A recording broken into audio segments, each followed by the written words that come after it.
So let's talk a little bit about travel, though. I mean, you've done some recently. Your most recent column was talking about how we've gone from the golden era of air travel to today's hell on earth on the airlines. Oh God, yes. I mean, I remember I never got to fly on Ward Air, but everybody I talked to who flew Ward Air said it was the best airline in the world. It was just one big party. The food was great. The people were great. It was all about having fun and enjoying your trip to Europe. I remember my brother and his young bride went to Europe, and they said it was just the best airline ever. I have a friend who told me he flew the Canadian Pacific. Actually, he flew Canadian Pacific in a DC-6 in the late 1950s, and he said it was amazing. But Ward Air was absolutely one of the best.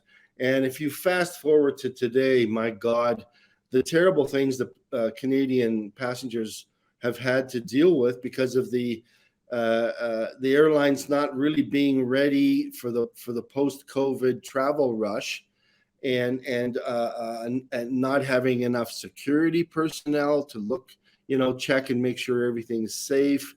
And then plus you have this arrive can thing, which I had to fill that thing out. It took me about 25 minutes in my hotel to figure this Arrive Canada and fill it all out. I guess once you filled it all out, it's a lot easier if you fly again. But plus all the restrictions with the masks and everything, and also the airlines are packing these planes with seat patterns which are just, we're talking like something out of Con Air with Nicolas Cage, for God's sake. Yeah, you've got literally none, no legroom, none, zero. And this was on the Dreamliner, supposed to be a Dreamliner. And it was just absolutely horrible. And in my column, I say, if not for this wonderful flight attendant who saw me suffering and said, look, when you book back to Calgary, book between seats rows 10 through 14, and there's about that much more legroom. And it was much more survivable and a much better trip on the way back. But it's just really sad how bad the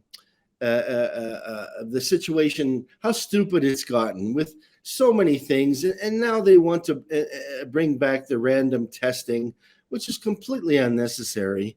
So it's awful. It's just, we've come so far, but we've actually come so little. It's just about packing those planes with people, and no wonder people are losing their tempers. No wonder they are. Well, maybe it's one of the areas where the Soviets were actually ahead of their time. A flight I remember going way back into the late 80s, and I came off of Finnair in Helsinki, flying to there, which was fantastic overseas flight, great service. Of course, some very statuesque Finnish flight attendants. Doesn't hurt.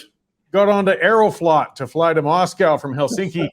And boy, that was no frills. And that was the first time I kind of experienced that in my life. I mean, they just packed you onto that plane. The carpet was kind of loose even walking up the aisle, because they did actually tell you as part of their trivia, yes, we could take all the seats out of this and turn it into a troop carrier in 5 minutes. And your seat was wiggling, and they took off like a rocket straight into the air and then dropped straight down into Moscow in a way like, again, I think these were military pilots rather than, our domestic ones. Right. But that was quite a contrast, from the luxury. But nowadays, aside from perhaps those steep takeoffs, our conventional airlines aren't much different anymore. Well, and as I mentioned in the column, a good friend of mine who travels a lot. I mean, he travels more than any person I know. And he was on an Air Canada business flight, and a flight attendant was trying to fit another bag into the overhead. And this is in business class, which is an expensive ticket. Like, we're talking big bucks. I've never flown that, but it's expensive. And she took out his laptop and was pounding it to get it back. And he freaked out because all his business, all his work, which, by the way, is classified, was being pounded into the overhead. And he just said, well, I can't allow this to happen. So he took it out of her hands, and she freaked out. And and you're threatening me, and I'm going to the captain. I'm going to get you tossed from the flight. And so the captain comes out, and my buddy's like, talking very polite, and and said, look, this is what happened. And I'm sorry it happened, but really I was just afraid she was going to bust my laptop. And the captain just shook his head and, okay, fine, walked away. And the flight attendant was absolutely steaming mad. But, I mean, it just takes a little bit of common sense these days to calm down a little bit and treat passengers like passengers, not like prisoners. And they're just packing us in like sardines, and they don't give a damn anymore. They don't care. It's all about the bottom line. To be a little fair, I think some of this was consumer driven too, though. I mean, the days of Ward Air and that, you paid a lot of money to fly. I mean, flying was an experience. You dressed up for it. You didn't go out in a t-shirt and sweatpants to get on the plane. And people didn't casually take an air trip unless they were a specialized business or something. This was something you did once every few years, perhaps. And now people kind of take it for granted and say, well, I want to be able to book it for only a few $100, get across the country. Well, they're going to cut some services if you want to get that. Like, I think the airlines kind of filled a bit of a need or a demand from the consumers as well. It's just that it led to such a rough experience. Well, that's the thing. And back then it was a special thing. You put on a suit, you'd keep your ticket as a souvenir. Everything was special. You were treated specially all the way along. And I remember as a kid, back in Windsor, my dad and I we would drive to the airport to watch a CP Air DC-8 come in and land at our airport, because it was coming in from Scotland, and it would be going to an exotic location like Lima, Peru, or somewhere like that. And it was a big thing just to see it, a big CP Air Empress DC-8. I mean, I'm a big aviation fan, but you're right, it was a big deal. Now it's changed, and there are so many costs associated for these airlines. And I mean, I don't mean to pick on the airlines. I just think that maybe they should get more help from the government too. I mean, my God, it's a disaster, and the government could be. And the thing that I hate is that they're telling us what a great job they're doing. And they're not doing a great job. They're making things harder for Canadians to travel. And some of that's landing on the airlines, which is not their fault. It's not their fault, because COVID hit and they had to let people go, and now they're trying to bring them back. And maybe the federal government should have foreseen this a little bit, better. The transport minister and the government, and could have done more to make things a little better for Canadians, instead of telling us what a great job they're doing, which is total nonsense. Well, that's it. And the government helping them out, I mean, it doesn't have to mean giving money to the airports or anything like that. A lot of it, like so many other things, just means getting out of the way. We've got a lot of ridiculous restrictions, testing, the ArriveCan, all these things. I mean, these border or these airport staff are already overloaded. You've got to check for this, you got to check for this. And now you've got this other stuff thrown on your plate on top of it. They can only keep up with so much, and a thankless job.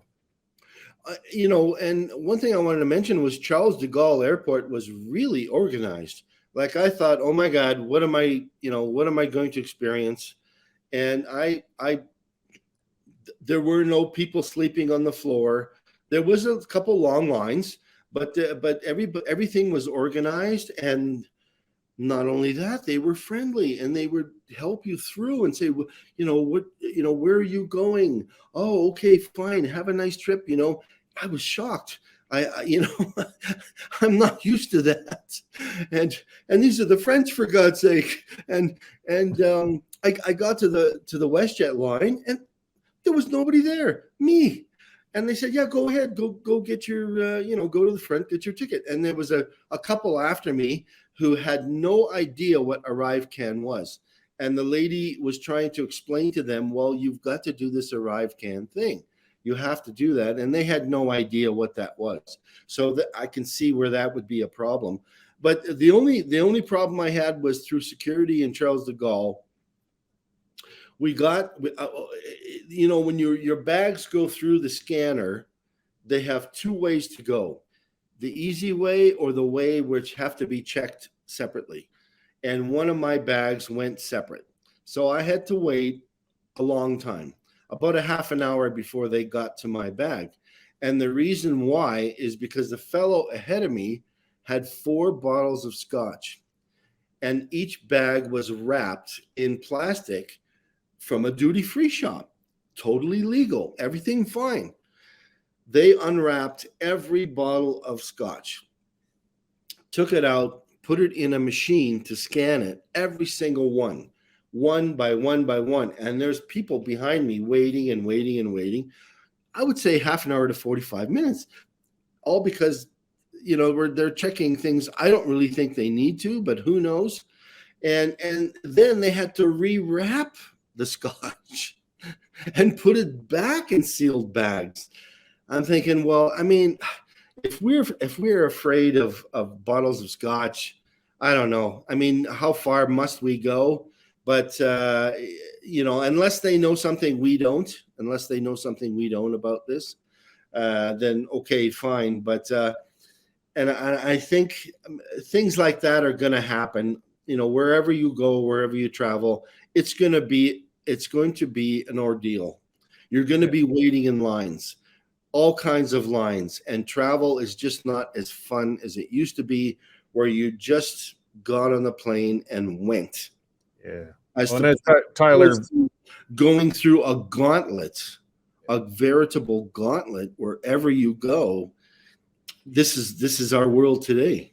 Yeah, and one of our commenters, Tyler Volstad, saying, yeah, flying's gotten worse since 9/11. I mean, the problem is, too, there's just so many people trying to blow us up. Unfortunately, they got to try and think of every eventuality to block it, and there's just no fast way to do that. So we'll kind of pivot, though. Nobby was telling me you got another story in the cooker for the weekend. What are you working on now, or what's about to come out? Yes, I do. Well, I did a couple of pieces there. I just want to mention, I did a piece on Gerald Bull, who was an artillery genius. And the U.S. Army is actually utilizing his base bleed artillery technology. Base bleed is a gas that comes out of the back of the shell, which lowers the turbulence and makes it go longer and farther. But the Gerald Bull story is absolutely fascinating. He came up with an artillery gun. It's called the GC-45, GC gun Canada, 45 millimeter. And that gun to this day is still probably one of the most powerful guns, launching, a shell for great distances. He came up with all this, and then he was assassinated after working with the Iraqis on the super gun. And the Mossad is suspected of killing him, but we don't really know for sure. But anyway, that's a really fascinating story. Also, I did a piece on the Valkyrie aircraft, which is a drone that is going to be for the Air Force, which could very well be the loyal wingman following aircraft in the U.S. Air Force. And that is an amazing technology. That is really, really amazing. And it's much, much lower cost than putting a pilot in an aircraft. These things cost about $2 million a piece, as opposed to 80 or 90 million for an F-35, and millions more to train a pilot, and 5 years to train a pilot. This thing eventually will probably get more it has a brain, and it has an artificial intelligence keeps expanding. So that's an interesting article too, if you want to have a look. And as for the weekend, there is a story which I thought was very interesting about a Marine Corps sniper. And this is a very unusual story. He's the greatest sniper in the Marines that ever existed in Vietnam. And his story is just absolutely amazing. It just takes a different kind of dude to be that kind of person. But it's just a fascinating story. It's not a new story, but it's kicked around for a bit. But I just thought that the Western Standard readers might be interested in it. And also, just FYI, Canada holds the record for the longest sniper killing in Iraq. I believe it was in Iraq. So we actually hold the record for that, and it's an incredible distance. I can't remember how many yards, but anyway, this is just part of war, and it's an interesting story, and I hope readers like it. Yeah, no, I appreciate that. It looks like for whatever reason, our connection's acting up over here again, so I'm coming in a little rough. But for those who can hear me as I'm going, yeah, it's you cover a lot of those technology and military items, and it's of interest. Yes, the technology is incredible. The drone technology is taking off. It's the drones are. It's evolving. Well, basically, Corey, Ukraine. Everybody in the world is watching what's going on in Ukraine. The Russians are watching and learning. The Ukrainians are watching and learning. The Americans are watching and learning. And the Chinese are watching and learning. And the rest of the world is watching and learning. And the power of these drones to kill, the Americans have given hundreds of drones to Ukraine, hundreds, including some top secret ones. There's one called the Phoenix Ghost, which has never even been used in battle until Ukraine.